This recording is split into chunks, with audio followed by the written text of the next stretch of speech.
Who are you, sir? I'm Commander Grimes. I'm an administrator. I've seen you walking around the facility with a camera. Oh, Commander Grimes. Yes. Oh, no, I don't need any help. Thank you, sir. Okay, what can I ask you? Oh, I'm just taking some pictures and video Of what, sir?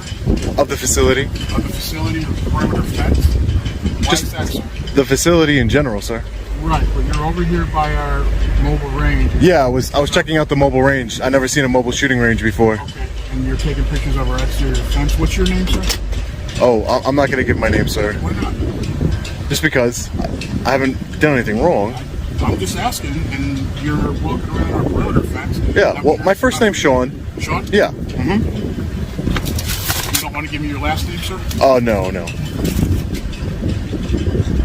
I'm an independent journalist, Commander. Okay, that's fine. Okay, thank you.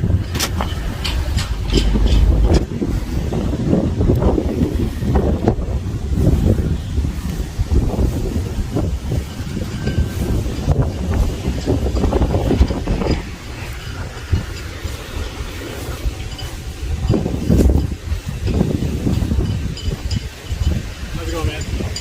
Hey, how are you? What's going on? Nothing. Can I just get your name and badge number, please? Yeah, it's Alright guys, it starts calm but awkward. Commander Grimes approaches, questioning why a camera is pointed at the facility perimeter. The journalist explains he's documenting the fence, the mobile range, the general layout. No crime, no threats, just curiosity. But immediately, authority shifts toward suspicion.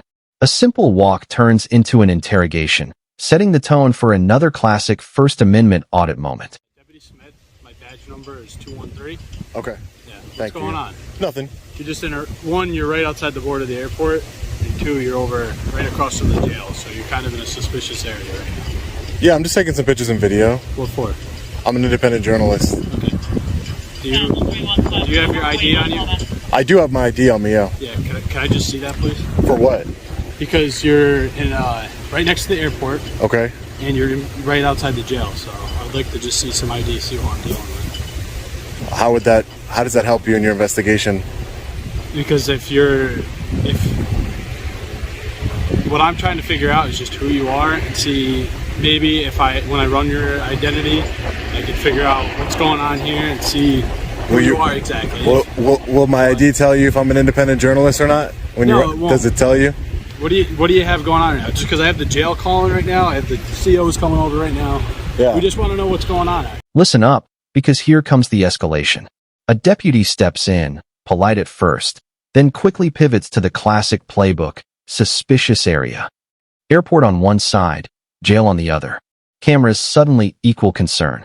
ID is requested, not because of a crime, but because they want to know who they're dealing with. That's where the constitutional red flags start waving.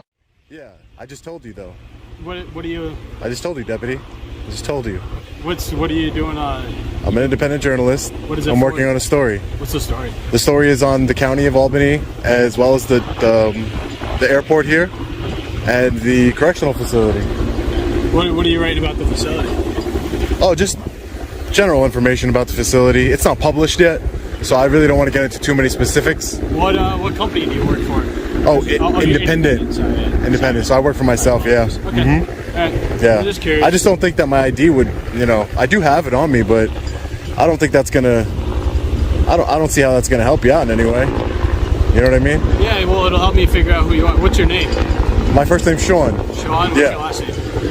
I don't want to give out any identifying information as far as my full name or address or my ID or anything like that. Why is that? Because I haven't committed a crime. That's why. Yeah, but the area you're in is a very unusual area to be in right now. Alright guys, the journalist holds the line. He explains, clearly, that identification doesn't magically turn curiosity into a crime. He states his purpose, his profession, and his rights. The deputy presses anyway, fishing for details, company names, story angles. This becomes less about safety and more about control. No law cited. No detention declared. Just pressure masked as investigation. On a public easement? No, you're in between the airport and you're in between the jail right now. Oh, yeah. So this isn't a normal spot for someone to be. How you guys doing? Good. You're an independent journalist, but I want to know how much longer do you plan on being here for? As soon as I'm done with my story that I'm working on, any Right. pictures that I get. About how long do you think you'll be here for? I have no idea. I couldn't tell you. All right. You're welcome to hang out if you like. Yeah, we'll see. Okay. You're welcome to hang out. You can continue doing what you're doing for right now, and I know. Come back and talk to you in a second. Okay. Oh, yeah, sure. I'll be here. I'll be here. Yeah. Mm-hmm. You guys work for the correctional facility here? Yep. Okay. So you guys have no authority over here, right? No, it's part of the correctional. No, it's not. You have no authority over here, just so you know.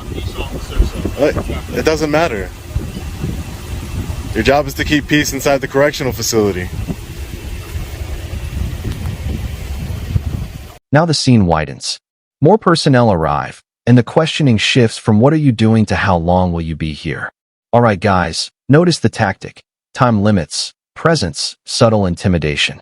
The journalist calmly asserts public easement rights while correctional officers quietly admit they have zero authority outside the jail. The power dynamic starts slipping, and they know it. Okay. I might just hang out for a minute until he's gone. Okay. If you need anything, just okay, thanks. Can't do anything outside the jail. They can't do anything outside the jail. You know that.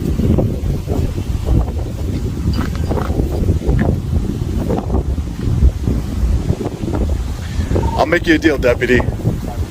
I'll make you a deal. If you give me your driver's license, I'll give you my driver's license.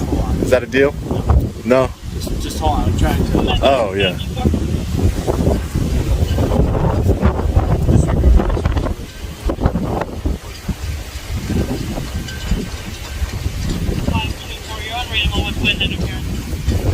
It's windy. He's unreadable with wind interference. Hopefully you guys can hear me and everything that's going on. It's very windy out here. Sure. Alright, sir. So, just the only reason we came over, just so the area, is just because it is just kind of an odd area. That's it. Just because you're in between the jail and the airport. Really, we have no problem with it. It's just we wanted to see who was over here and what you were doing over here. That's really Yeah, and I told you, right? Yep, you did. I told you. So, honestly, you're good to do whatever you got to do. I appreciate that. Thanks. Thanks. And just the biggest thing is just don't go on Don't the do opposite it. side of Don't this. don't do it. Don't do it. What? Don't do it. What? You're gonna give me some meaningless directives. No, and I don't want to. I don't. No, no, no. I'm going to tell you right now. Don't go. This is where it gets almost ridiculous. Alright guys, the deputy proposes a deal involving driver's licenses. Completely unlawful, completely unserious. Wind interferes, but the point is clear. They're scrambling for leverage. Moments later, the tone flips. Suddenly it's, you're good to do whatever you need. No ID. No detention. No problem.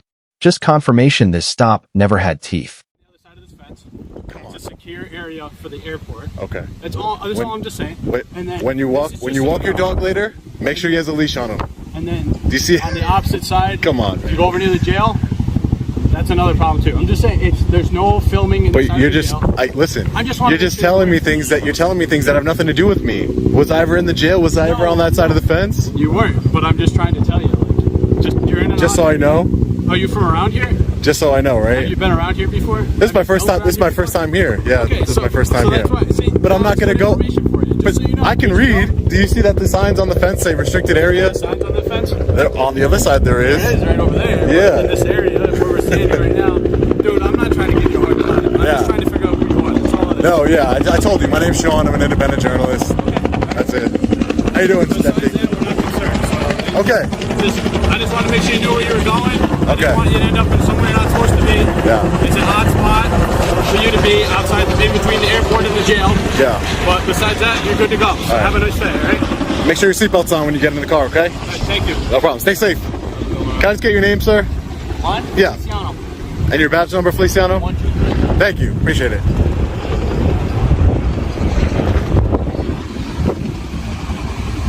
Helicopter flew right above us as this guy was giving me his directives.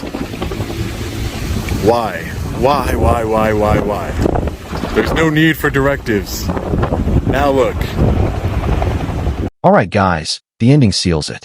Officers issue meaningless directives, warning about fences, dogs, and places the journalist never went. He dismantles each one calmly. Names and badge numbers are collected. A helicopter roars overhead, pure symbolism. No crime. No citation. No authority exercised. Another audit ends the same way it always does. Cameras win, rights stand, and the walk of shame begins.